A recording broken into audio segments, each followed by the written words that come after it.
Amém? Deuteronômio 28. Hoje nós chegamos aqui nesse texto que é praticamente o ápice, é o ponto mais alto dos escritos de Deuteronômio. Há uma construção textual.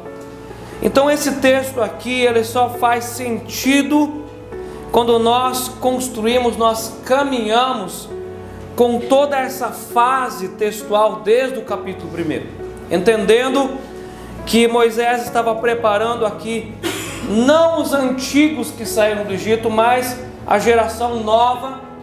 Os antigos morreram na teimosia, na rebeldia, na mentira, na surdez, na cegueira. Eles tiveram que morrer. Um tanto Deus matou, outros morreram de velhice, outros morreram de teimosia. Não teve jeito. Aqueles antigos que saíram lá do Egito, que Deus tinha plano para eles, esses deveriam entrar na terra de Canaã. Deus tinha planos, mas eles não quiseram entrar. Então não teve outro jeito, foram sepultados no deserto. E no deserto não tem outro jeito. Ou você sai fortalecido, você sai aprovado, ou você não sai. E nós temos aqui um caminho. Há aqui um espaço de tempo entre o batismo do Mar Vermelho e a passagem do Rio Jordão. Nós estamos entre esse texto aqui. A passagem no Mar Vermelho é a saída do Egito. E depois a passagem do Jordão vai ser a saída do deserto. Então nós vamos sempre falando essas frases para vocês se familiarizando, até que nós vamos chegar lá no texto de Josué 1, onde nós vamos falar muito sobre Canaã. Não está fora, mas está dentro de nós, para nós já ir familiarizando esse texto e essa mensagem. Deuteronômio 28, nós vamos nos debruçar aqui alguns cultos. E eu quero fazer a leitura com você hoje do primeiro verso até o verso 14. E o texto diz assim: se atentamente ouvires a voz do Senhor teu Deus, tendo cuidado de guardar todos os seus mandamentos que hoje te ordeno, o Senhor teu Deus te exaltará sobre todas as nações da terra. Se ouvires a voz do Senhor teu Deus, virão sobre ti e te alcançarão todas essas bênçãos. Presta atenção. Dinâmica humana, corre atrás de bênção. Dinâmica divina, a bênção corre atrás de você. Dinâmica humana, fugir do pecado. Dinâmica divina, o pecado foge de você. É dinâmica bíblica isso. Então o texto traz essa ideia bíblica e divina para nós. Verso 3: bendito serás tu na cidade, bendito serás no campo. Bendito o fruto do teu ventre, que é a descendência, e o fruto da tua terra, onde você produz para viver, e o fruto dos teus animais, e as crias das tuas vacas e das tuas ovelhas. Bendito o teu cesto e a tua amassadeira. Bendito serás ao entrares e bendito ao saíres.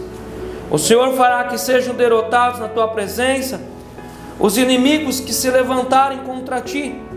Por um caminho sairão contra ti, mas por 7 caminhos fugirão da tua presença. Dinâmica humana. Enfrentar os inimigos, falar mal, pagar na mesma moeda, pisar no mesmo calo, dente por dente, olho por olho. Dinâmica divina. Os inimigos fugirão de você. O que você vai fazer? No decorrer dos cultos, Deus vai entregar os segredos de como viver no caminho dele. Verso 8: o Senhor determinará que a bênção esteja nos teus celeiros e em tudo que colocares a mão, e te abençoará na terra que te dá o Senhor teu Deus.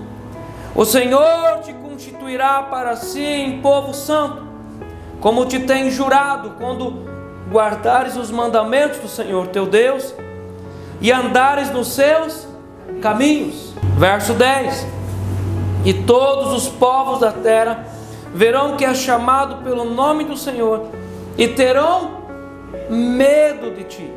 O Senhor te dará abundância de bens no fruto do teu ventre, no fruto dos teus animais e no fruto do teu solo, na terra que o Senhor, sob juramento a teus pais, prometeu dar-te.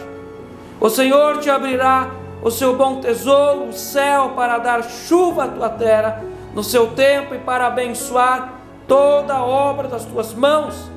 Emprestarás a muitas gentes, porém tu não tomarás emprestado. O Senhor te porá por cabeça e não por cauda, e só estarás em cima e não debaixo.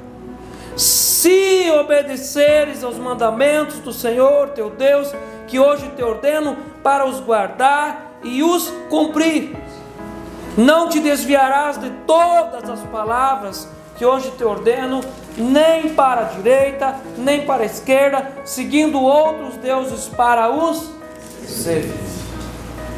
O texto, o tema principal desse texto está no 13.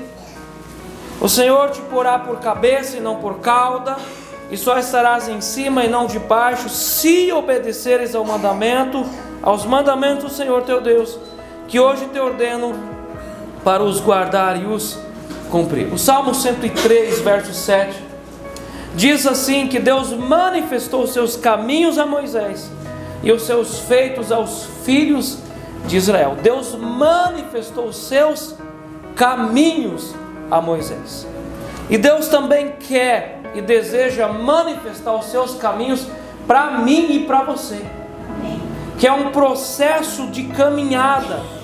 E nós precisamos entender, aprender os caminhos de Deus. E Deus manifesta esses seus caminhos.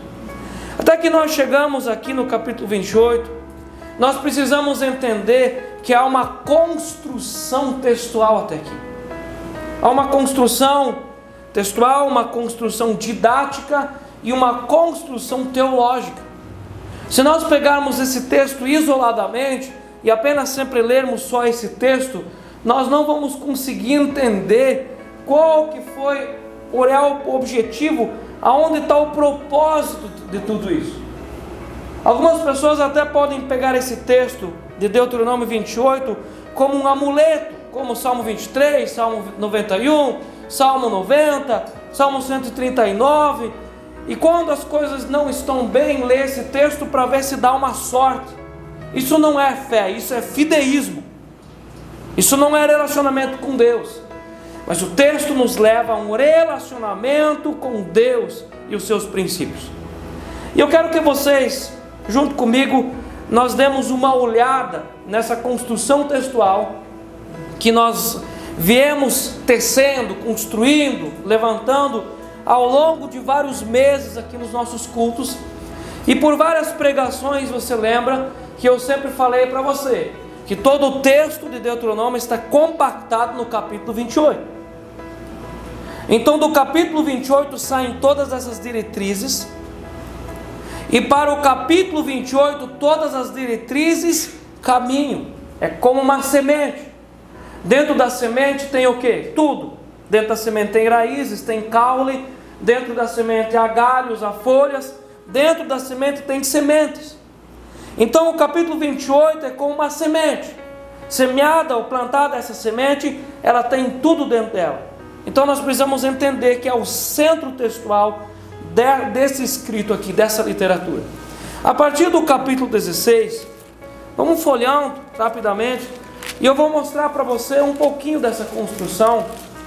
Não dá para ver tudo, mas a partir do capítulo 16 que nós começamos a ser mais incisivos até chegar no capítulo 28. Porque nós começamos a falar das 3 festas aqui e o significado profético disso aqui. No capítulo 16, a festa da Páscoa, e a Páscoa fala de novo nascimento.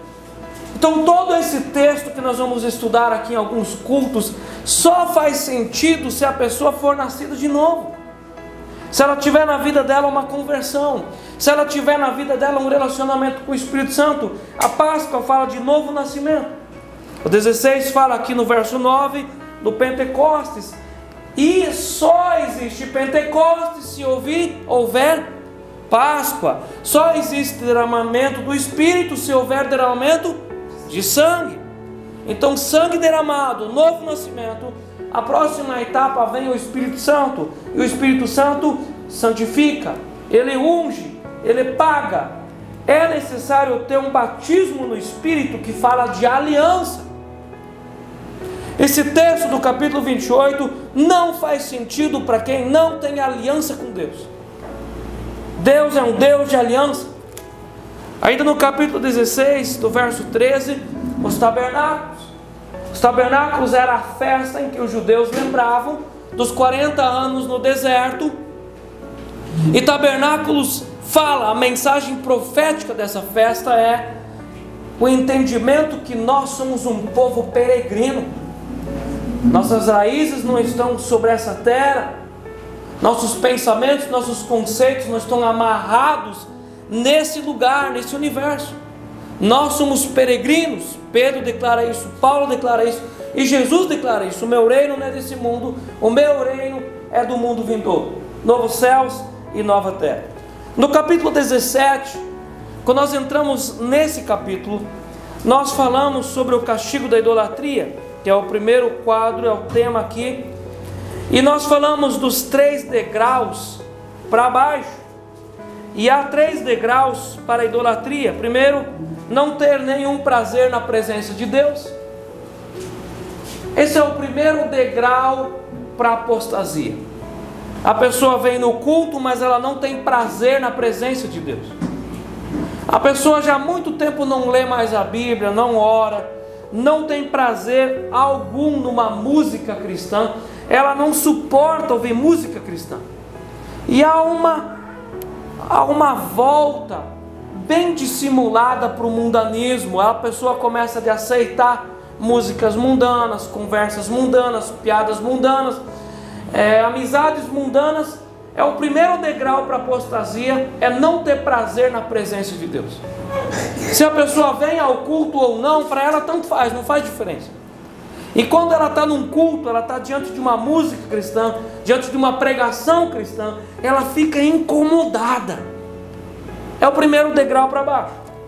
O segundo degrau para baixo, no capítulo 17, é começar a ficar relaxado nos cultos, relaxado de sujeira espiritual, relaxamento, e começa a ficar relaxado com ofertas e dízimos. Antes era certo, a pessoa ela semeava, profeticamente ela entendia, e a pessoa diminuiu drasticamente a oferta, o dízimo, sem vontade, e começa a vir aqueles pensamentos humanos: eu poderia ter pago tal conta, tal boleto, tal dívida. Começa a ter aquela dor, não há mais prazer em colocar no altar de Deus. E o terceiro degrau, então, é a apostasia, é abandono, é a idolatria. Esse texto é um texto construtivo até a idolatria. Aí no capítulo 17, o julgamento das questões difíceis aqui, que fala de não fugir de decisões necessárias. Há muitas decisões necessárias na nossa vida que nós precisamos resolver.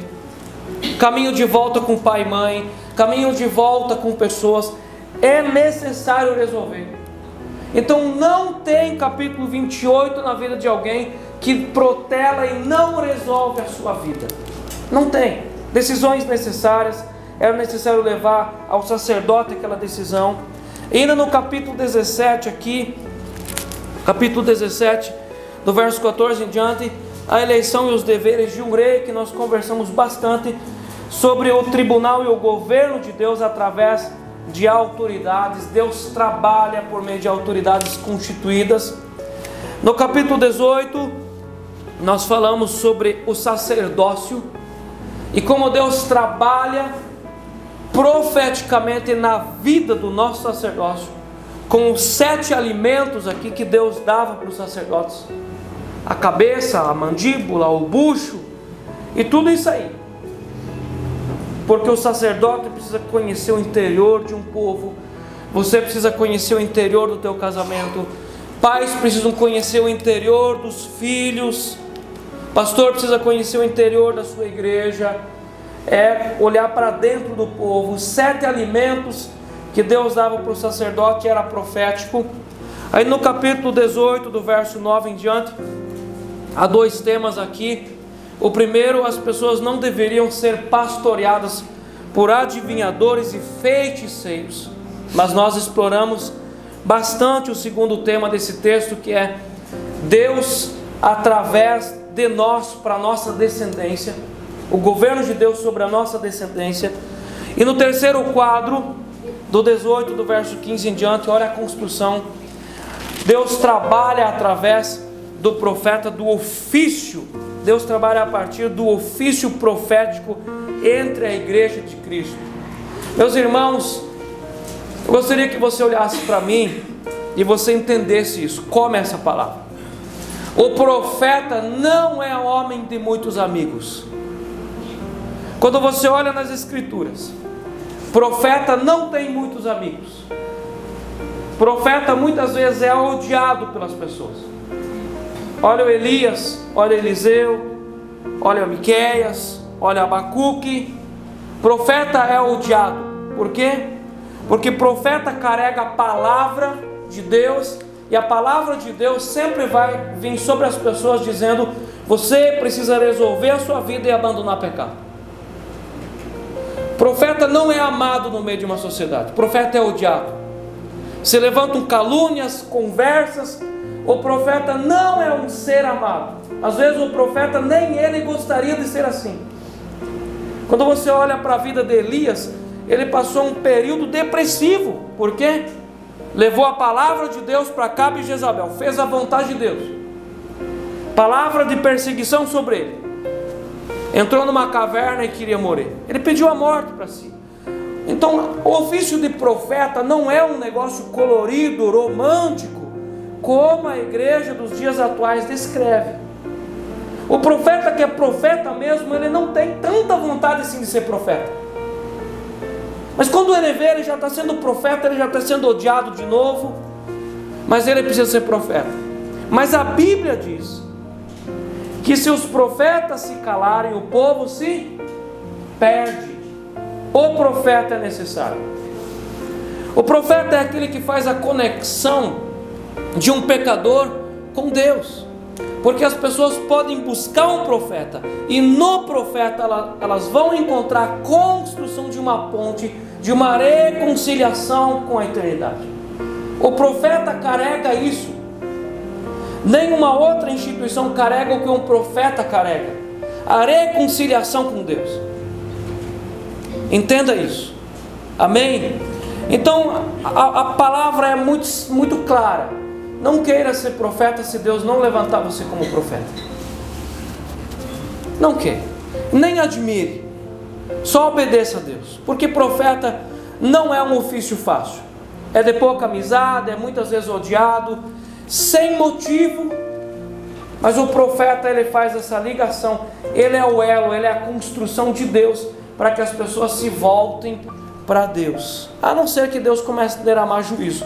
Mas as pessoas também têm que procurar de novo o profeta. E esse texto aqui fala do principal de todos os profetas. Quem que é? Jesus Cristo, o Senhor, que é o grande profeta, o grande sacerdote e o grande rei. Então no culto passado nós conversamos do capítulo 19 até no capítulo 27 sobre leis espirituais. E você precisa entender.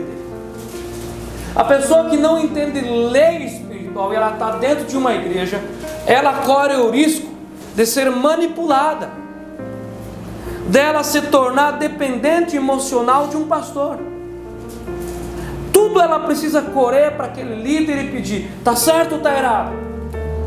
O tempo todo. Ou pelo outro extremo, a pessoa não entende nada de lei espiritual, nada. E ela não sabe porque tem juízo na vida dela, porque tem doença, porque tem isso, porque tem falência, porque tem rejeição, porque tem falta de paz. Ela não entende.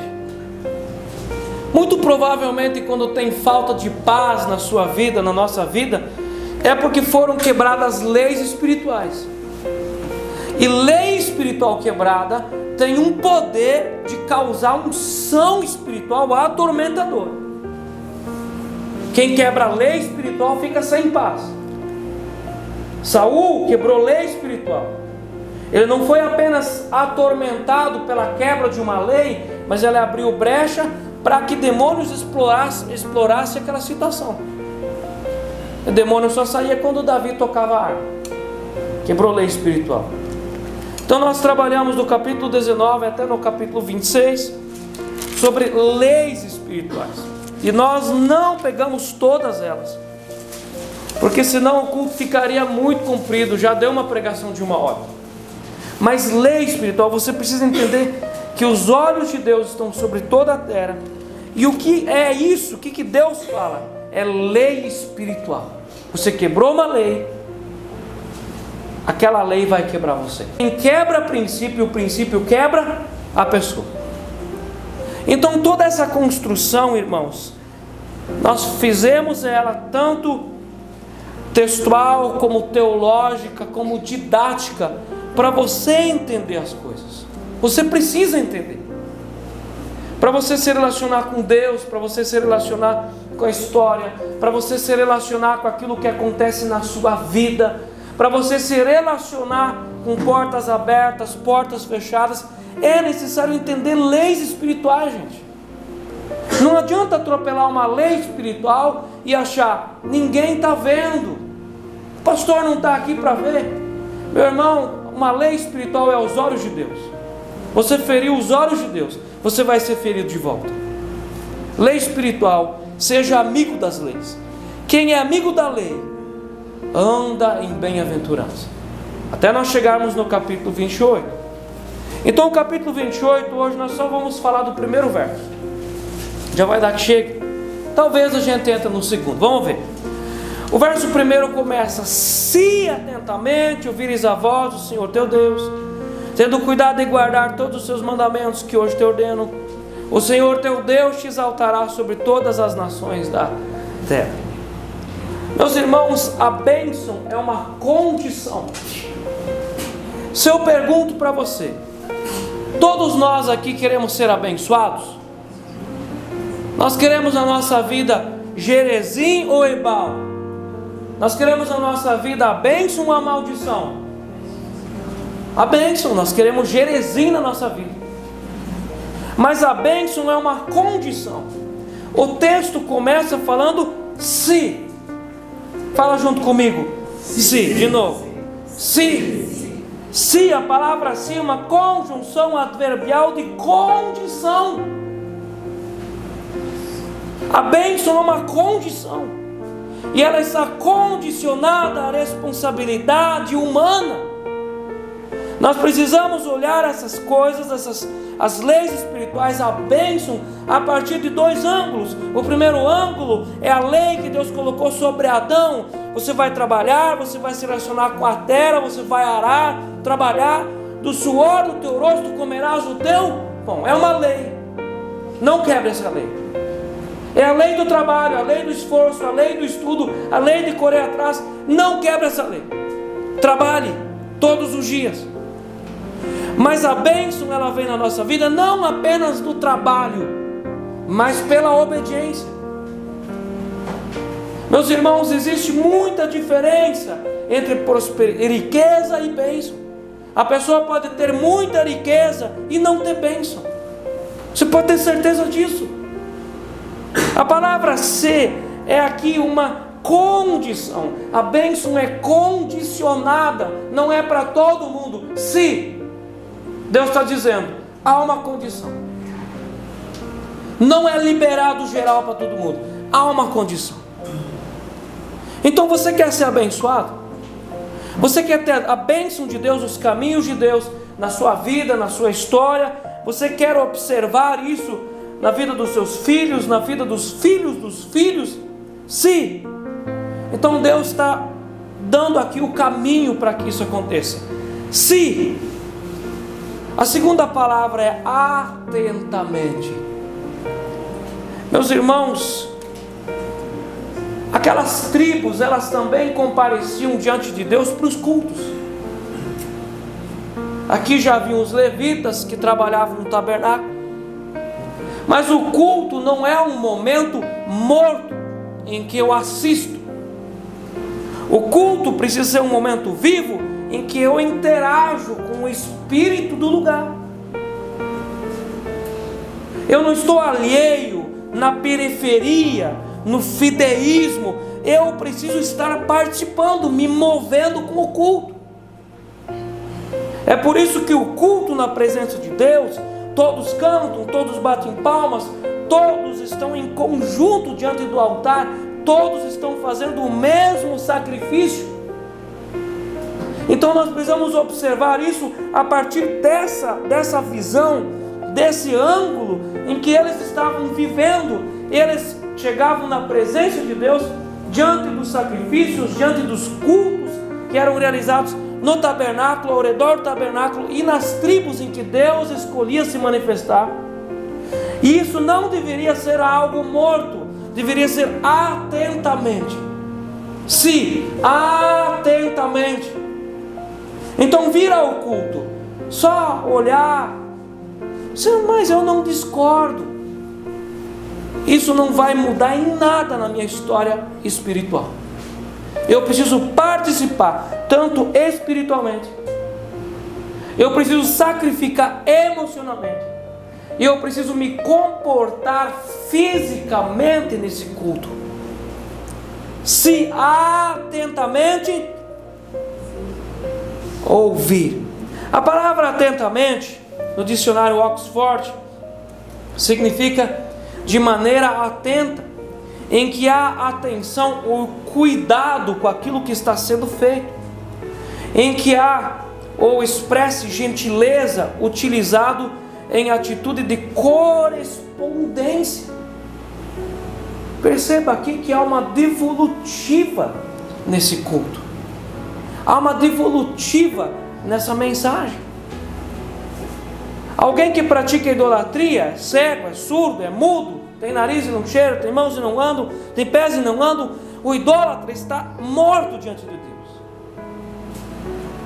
Mas o cristão está vivo, o cristão está atento. Isso aqui é uma condição de estar diante da palavra de Deus atentamente. Se atentamente, atentamente. Aqui a atenção ou cuidado, e uma pessoa que se interessa com o caminho das coisas. A palavra atentamente, ela fala aqui de interesse, de se interessar. A palavra de Deus, ela não tem composição mágica de feitiço, mas ela tem uma lógica de comprometimento. Se atentamente. Então vem a terceira palavra, ouvires. Nós não devemos nos interessar pelas bênçãos, mas o nosso interesse precisa estar pela palavra daquele que abençoa.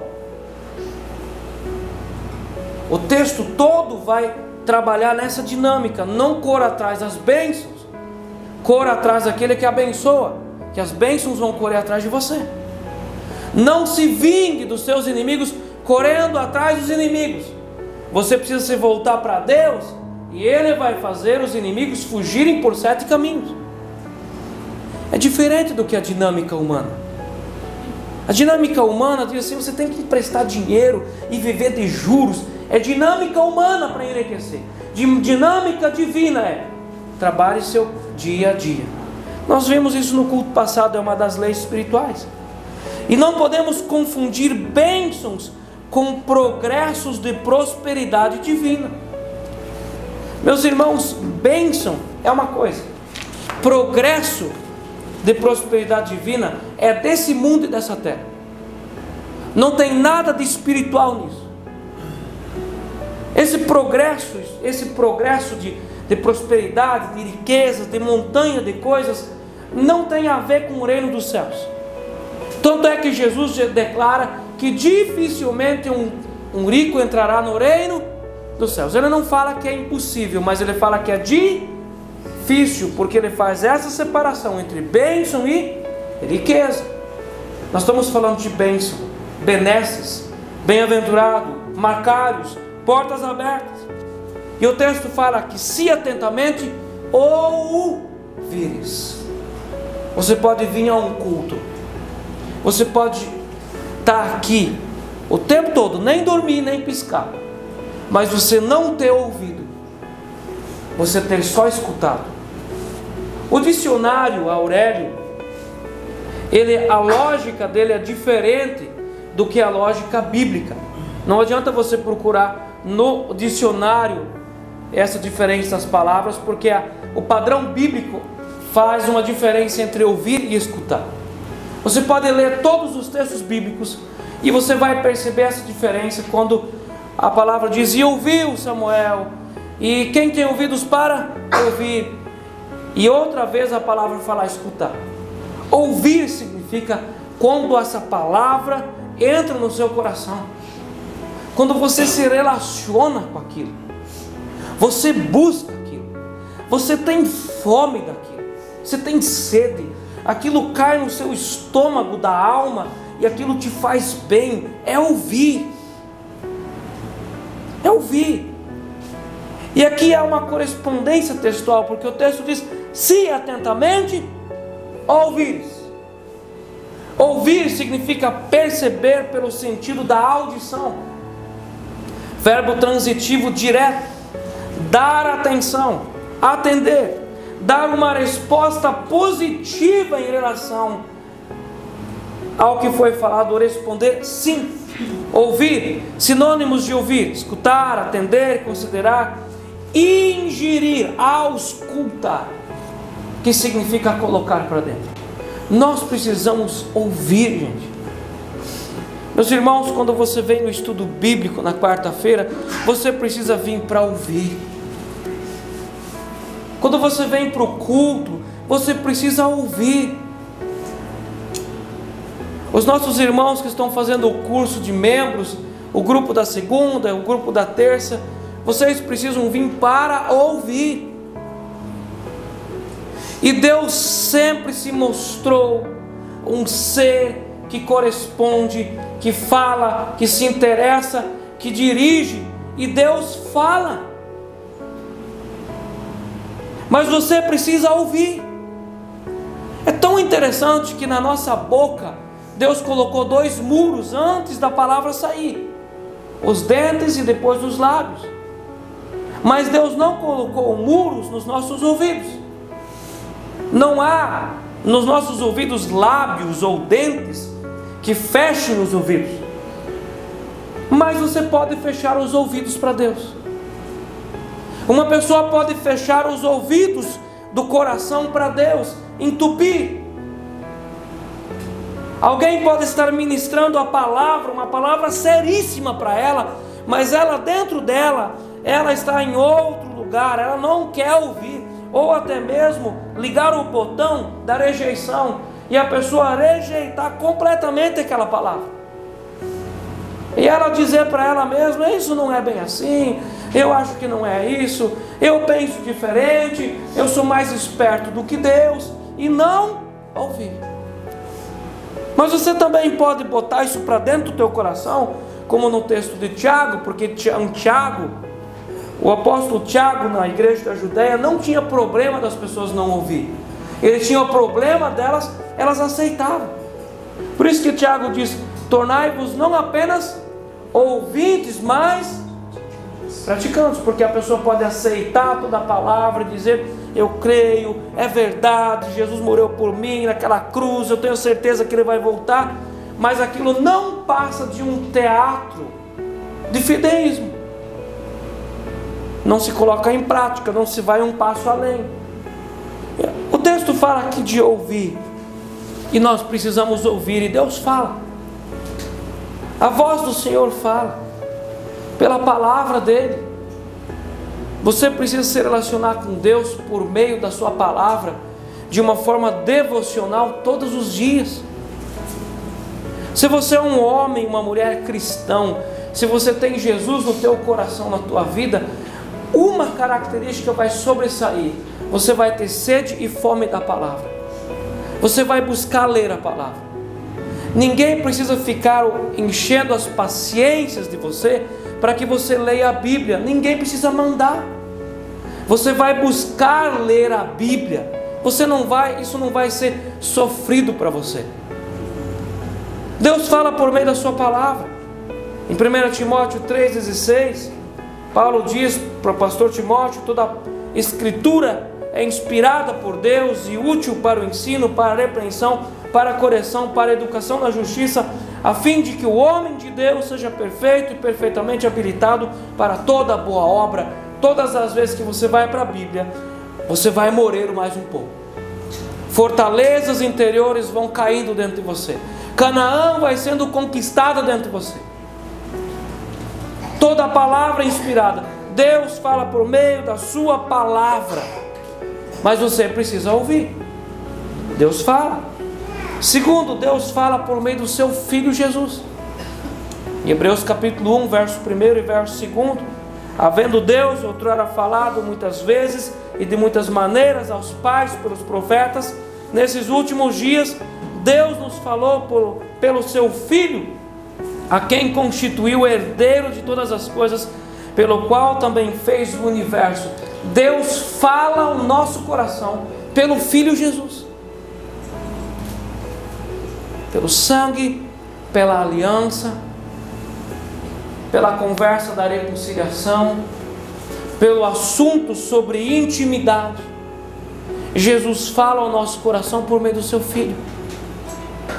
Jesus Cristo precisa ser real na nossa vida. Nós precisamos aceitar Ele como Filho de Deus. Pedro declarou: Tu és o Filho de Deus, o Deus vivo, Filho do Deus vivo, Tu és o Cristo. E Deus fala ao nosso culto, ao nosso devocional. Deus fala por meio do seu Filho. Deus fala, se atentamente ouvires. Em terceiro lugar, Deus fala por meio do seu Espírito Santo. Deus fala por meio do Espírito. Em João 14, versos 16 e o 17, tanto em João 14 como em João 16, são os textos que Jesus promete o Espírito Santo. Jesus fala para os discípulos: é necessário que eu vá para que o Espírito Santo venha. É necessário que Ele fosse para a cruz, que Ele fosse ressurreto, que Ele fosse assunto ao céu, para que o Espírito Santo viesse. E Jesus disse para os seus discípulos: eu não vou deixar vocês órfãos, não vou deixar vocês sozinhos, não vou abandonar vocês, vocês não vão sofrer de solidão. Em João 14, 16 e 17, e eu pedirei ao Pai que vos envie outro Consolador, e Ele é o Espírito Santo, o Espírito que conduz a toda a verdade. O mundo não o pode receber, porque não procura conhecê-lo. O mundo não pode receber o Espírito, mas vocês sim, pois Ele vive convosco e estará mesmo no vosso íntimo, diz essa versão bíblica. Como que o Espírito Santo fala ao coração do cristão? Isaías 30, verso 21, o profeta Isaías fala do Cristo, e o profeta Isaías também fala do Espírito. No capítulo 30 ele diz assim: uma voz atrás de vocês dirá: este é o caminho, andai por ele. O Espírito Santo fala ao nosso coração com testemunho interior. Ele testemunha no nosso interior. Só que uma coisa precisa da outra, irmãos.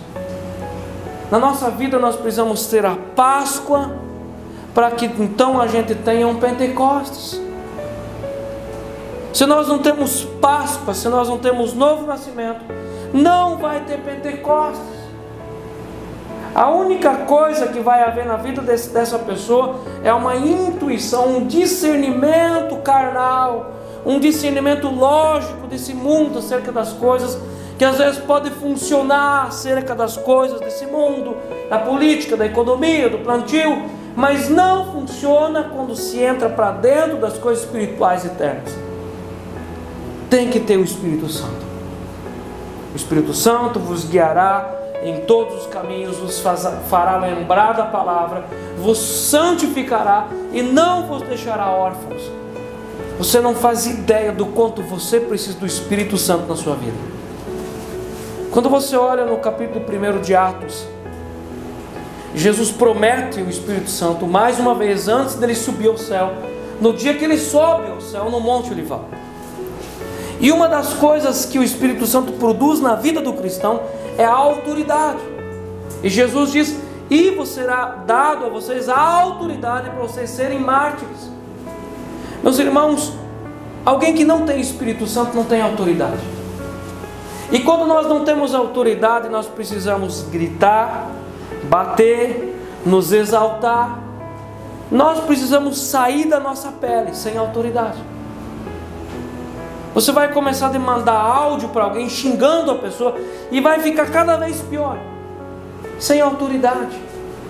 A autoridade do Espírito Santo nos leva aos pés de Jesus. A autoridade do Espírito Santo nos dá a capacidade de perdoar.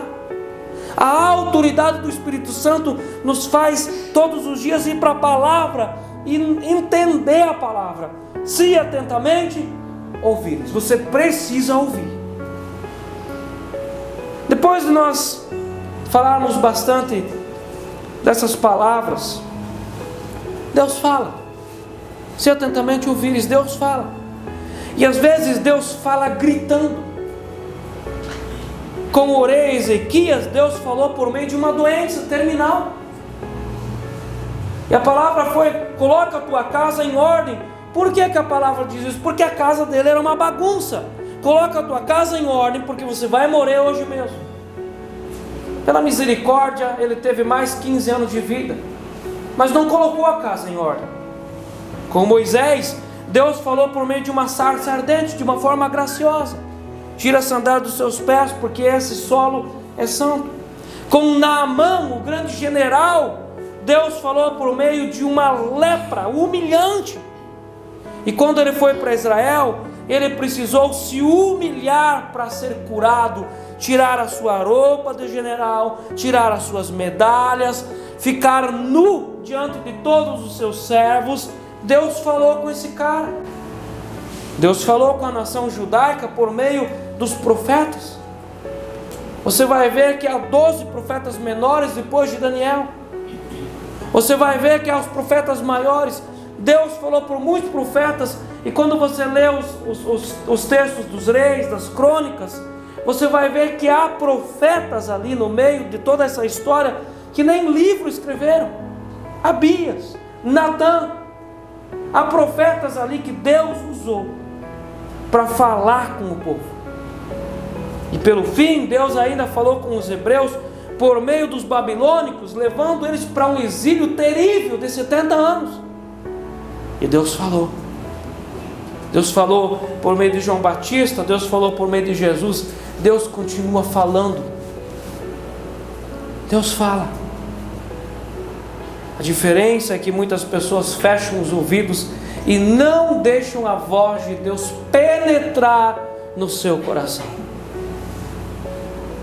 Por isso que o texto em Hebreus diz: se hoje ouvires a voz de Deus, não endureçais o vosso coração. Nós ouvimos Deus com a nossa alma. Quando a Bíblia fala de coração, não fala do órgão, o músculo que pulsa sangue, mas quando a Bíblia fala de coração, fala da alma, do lugar, do trono onde Deus se encontra com o nosso ser. Não endureçais o vosso coração. Se atentamente ouvires. Vamos falar junto bem alto? Se atentamente ouvires. Condição: ouvir o quê? A voz do Senhor. Por isso que você precisa ter sabedoria de desligar esse celular. Meus irmãos, se tem uma das coisas que atormenta o mundo cristão, é o anticristo. Deus o livre, o anticristo está vindo. Anticristo, anticristo, anticristo, anticristo, anticristo. Essa é uma das coisas que atormenta o mundo evangélico. Só fala do anticristo. Meus irmãos, a vinda de Jesus para o cristão é boa ou ruim? Boa. O cristão está se importando com o anticristo? Não. Mas às vezes o cristão fica só olhando o dia todo o anticristo no videozinho do Instagram, do Face, e se esquece da palavra de Deus. Meus irmãos, cuidado com a rede social. Cuidado com amizades. Nós sabemos do dia de amanhã. Quando Jesus vai subir ao céu, ele diz aos discípulos: vocês esperam em Jerusalém, até que descerá sobre vós o Espírito Santo. E Jesus dá ali um ensino para os discípulos, uma instrução. Logo depois eles saem com essa: Senhor Jesus, será este o tempo em que o Senhor vai restaurar o reino para Israel? Meu Deus do céu! Jesus fala uma coisa, eles entendem outra. Aí Jesus fala assim: não importa o tempo e as épocas, o importante é você esperar pelo Espírito Santo. O que Jesus diz? Você não tem que saber tudo. Tem gente que só a previsão do tempo do Globo Rural do domingo passado, que vai dar uma seca no Mato Grosso do Sul em março, já não dormiu a semana. Nós conhecemos o dia da manhã? Não andeis ansiosos pelo dia da manhã, cada dia com o seu próprio mal. Meus irmãos, se nós não vivemos uma vida de que a gente deixa o Lázaro morrer, nós vamos morrer no lugar de Jesus e não vai adiantar nada. Há coisas que nós não temos que saber. Então desliga da sua vida todas as vozes, em nome de Jesus. Desliga da sua vida toda voz de maldição, toda voz de ficar murmurando. Desliga da tua vida tudo, desliga. E começa a ouvir o que Deus fala para você. Gente que tem demais conversa, você anda perdido, atormentado, com dor de estômago, ansiado, porque você deixa entrar na sua vida muitas vozes.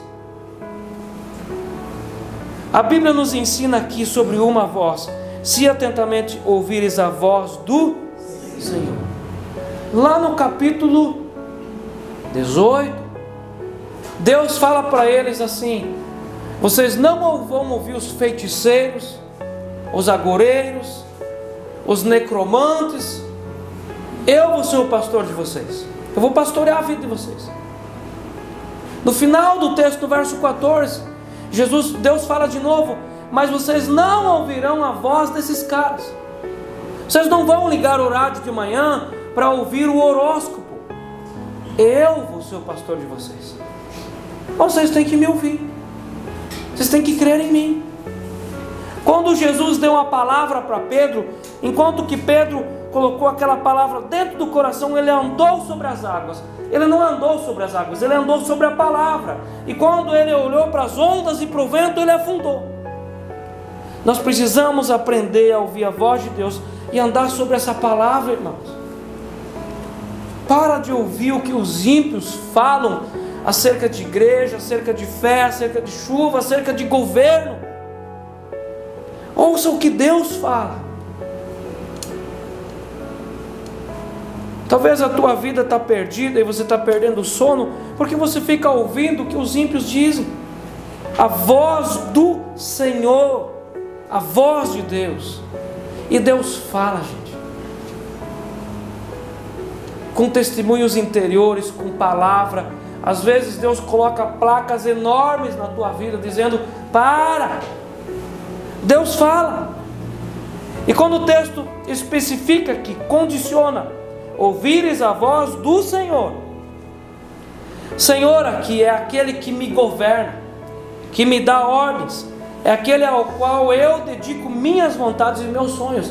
Há muitas pessoas que querem ter Deus como Salvador. É fácil ter Jesus como Salvador, mas quando chega aquela parte de ter Jesus como Senhor, aí não. Sabe, eu não concordo muito, eu não penso assim. Vou para uma outra igreja, porque eu não penso bem assim, sabe? Eu acho que Deus não é assim. Deus só pode ser o Salvador da nossa vida se Ele for primeiro o Senhor. Salvador é bênção. Senhor é quando eu me condiciono debaixo daquilo que Ele pede de mim. Então Deus não é um governo que dá tudo de graça e você pode fazer o que você quiser da sua vida. Há uma condicional. Você quer ser salvo? Você precisa ter eu na sua vida como Senhor. Senhorio de Cristo. Enquanto que alguém não tem na sua vida o senhorio de Cristo, ele tem na sua vida o senhorio de Satanás. Não adianta nós trabalharmos aqui uma outra palavra. Só essa é a verdade. Só há dois senhores: ou Satanás ou Jesus Cristo. E Jesus se coloca, Deus Pai se coloca aqui no texto não como o abençoador, mas como o Senhor.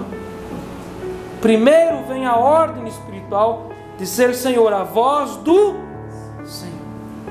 Senhor. Depois esse Senhor é o que? O teu Deus. E a palavra Deus aqui significa Criador, a imagem e semelhança, origem. Se você perde a sua origem, você não sabe para onde você vai. Se nós não sabemos de onde nós viemos, nós não sabemos para onde estamos indo. Você precisa entender quem é a tua origem, de onde você veio. Nós não somos discípulos de Charles Darwin, nós somos discípulos de Jesus. Nós não viemos de um primata, nós viemos de Adão e Eva. Deus é a nossa origem. Posso ouvir um amém de entendi? Amém. Deus é a nossa origem. Então larga a mão de idolatrar parentela e pai e mãe. A Bíblia diz para você honrar pai e mãe, não para idolatrar. Idolatrar pessoas, idolatrar família. Meu Deus, e tem gente que a família é um negócio assim, é um grude, não tem como compartilhar as duas coisas. Ou é Senhor, ou é a sua parentela. Quem é a nossa origem? Deus. Nós temos em Deus a nossa origem terrena, porque nós viemos do pó. O pó veio de Deus também. E nós temos de Deus também a nossa origem espiritual, celestial, porque a nossa alma veio da eternidade. Ela veio para cumprir um caminho, entrou no corpo, e ela cumpre o seu caminho para a eternidade de volta. Então não tem como outra coisa. A nossa origem é Deus. Nós somos criados para Ele, por Ele, para todas as coisas. A nossa origem é o Senhor. Então depois o texto dirá assim: tendo o cuidado de guardar. Qual que é o sentido de guardar? Não é armazenar. Armazenar também, porque faz parte da dinâmica da salvação. Porque a Bíblia diz que nós precisamos colocar a palavra dentro de nós. E a Bíblia também diz que o Espírito Santo faz lembrar. Presta atenção que o Espírito Santo não inventa coisas. Ele não traz à tona o que não existe. Ele nos fará lembrar. Então lembrar é trazer à luz aquilo que já está no nosso coração. Lembrar da palavra de Deus. Lembrar. Tendo cuidado de guardar. A palavra guardar aqui significa viver. Colocar em prática. A palavra guardar aqui significa não mexe na palavra, não muda ela, não tira ela do seu centro de atuação, não quebra leis, não sonega e também não soma. Deixa a palavra como ela está, zelo pelo modelo, cuidado de guarda a palavra, vive ela, coloca ela em prática. Quanto da palavra, qual a parcela da palavra que nós precisamos viver? O que o texto diz? Assim, qual a porcentagem assim que Deus diz que a gente pode viver? Quanto? 100%. Guardar todos os seus mandamentos. Nós conseguimos guardar todos os mandamentos? A resposta é não. É por isso que nós precisamos de misericórdia. A palavra misericórdia significa sentir com o coração. É dar uma palavra a partir do coração. Mas não é por causa disso é que nós vamos relaxar e dizer: mas não tem como viver mesmo, então eu vou relaxar mesmo, vou viver só na corda da misericórdia. Não. A palavra em Pedro diz: sede santos como Deus é santo, e esse teto e esse piso não muda. Esforça-te para que entres nesse lugar. Esforça-te, tendo cuidado de guardar todos os seus mandamentos. Sabe qual que é hoje a caminhada da igreja evangélica gospel no nosso país? A igreja imagina que a Bíblia, os mandamentos, o culto, o cristianismo é um grande buffet. Então eu passo e eu pego aquilo que me interessa. Então isso aqui não me interessa, mas aqui me interessa. Isso aqui não é muito legal, mas isso aqui é legal. Então as pessoas hoje, o espírito gospel lê a Bíblia assim: não, isso aqui também não. Bênção, isso aqui sim, legal. E o Senhor vos abençoará. Isso aqui sim, vou colocar no meu carro, vou colocar lá na internet, no Face, vou escrever no meu caminhão. O Senhor vos abençoará. Mas essa parte ali, e vos jogará no inferno com o diabo. Isso aqui não. Isso aqui é do Antigo Testamento. É um buffet gospel. Olha o que a palavra de Deus diz: de guardar todos os seus, todos. É amar, é buscar, é desejar conhecer, entender leis espirituais, entender princípios do céu, todos os seus mandamentos. E tem aqui dia que hoje te ordeno. Aqui não é uma escolha, tipo assim, eu vou ver, Deus, aí o Senhor vai vendo aí como o Senhor vai me abençoando, aí depois eu vejo como eu vou pagando com obediência. Não, é uma condição. Eu te ordeno. Deus ordena. O seu cetro de justiça está pendido em nossa direção, e Deus ordena. Você quer caminhar nos meus caminhos? Você quer comer das benesses do céu? Eu ordeno que você viva dessa e dessa forma. Deus não é autoritário, Deus é autoridade porque Ele é um pai. Deus não é pai de órfãos, Deus é pai de filhos. A filiação vem pela obediência, pelo sangue da cruz, pela aliança do sangue. Eu te ordeno hoje, não espere até amanhã. Hoje, o Senhor teu Deus te exaltará sobre todas as nações da terra. O natural do humano, da carência humana. A carência é fruto do quê? Fruto da bastardia, da orfandade. É carência. A carência é um veneno interno. A carência corre atrás de exaltação. A carência corre atrás de likes, de coraçãozinho. A carência quer chamar a atenção. A carência grita.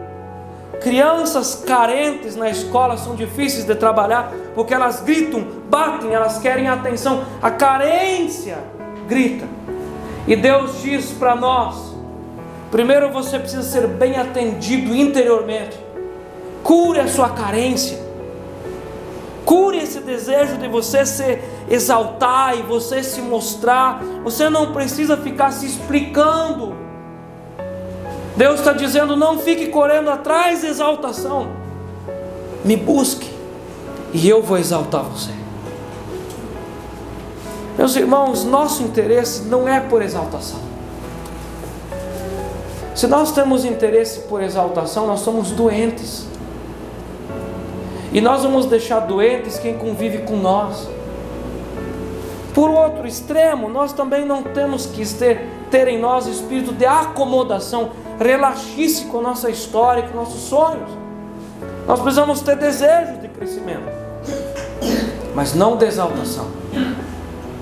Mas a palavra de Deus nos promete aqui, e todos os textos eles vão se encaixando até no verso 13: o Senhor te porá por cabeça e não por cauda, e só estarás em cima e não debaixo. Todo o texto vai trabalhando para que finalize nesse. Por isso que o texto aqui no verso 1 diz: o Senhor teu Deus te exaltará sobre todas as nações da terra. Meus irmãos, nós queremos estar em cima ou embaixo? Nós queremos ser cabeça ou queremos ser cauda? Eu quero ser cabeça. Eu quero que a minha cabeça, a minha história seja cabeça, o ministério seja cabeça, a minha casa seja cabeça. Não é luta material, não é ficar batendo no diabo, não é ficar declarando frases de efeito, é obedecer, é canalizar, internalizar a palavra do Senhor dentro da nossa vida e viver todos os dias por princípios. Nós precisamos ser dirigidos por princípios. E o Senhor vos exaltará acima de todas as nações. Eu creio que hoje nós entendemos essa palavra. Amém? Amém. Você entendeu? Nós vamos orar. E durante essa semana você vai orando, para que Deus continue falando ao nosso coração no próximo sábado. Nós vamos continuar falando a partir do verso 2, e vamos trabalhando o texto, para que nós consigamos entender o caminho, gente. Não é uma receita pronta, é um entendimento de leis e princípios espirituais, um processo de caminhada junto com Ele, com Deus. Em nome de Jesus, Pai, muito obrigado, Senhor, por esse espírito de paz que o Senhor colocou sobre nós essa noite. Obrigado, Senhor Deus, pelo entendimento que o Senhor está derramando sobre o coração dessa igreja. Senhor Deus, em nome de Jesus, nós entendemos a palavra. Nós precisamos fazer a nossa parte, trabalhar com as nossas mãos, esforçar o nosso esforço. Mas nós também precisamos obedecer ao Senhor, para que o Senhor abençoe o trabalho das nossas mãos. Seu Deus, nós entendemos o princípio, nós estamos entendendo isso. Nós precisamos obedecer, guardar, ouvir e esperar que o Senhor nos traga a vitória. Seu Deus, nós não queremos as ilusões das nossas mãos. Nós não queremos, Seu Deus, os ventos do nosso ventre, mas nós queremos as glórias da Tua presença. Amém. É isso que nós queremos. Nós não queremos nós bater no nosso peito e nós nos exaltarmos, mas nós queremos que o Senhor nos exalte. Amém. Que seja feita segundo a Tua vontade e não a nossa. Em nome de Jesus, em nome do Espírito Santo. Amém. Amém.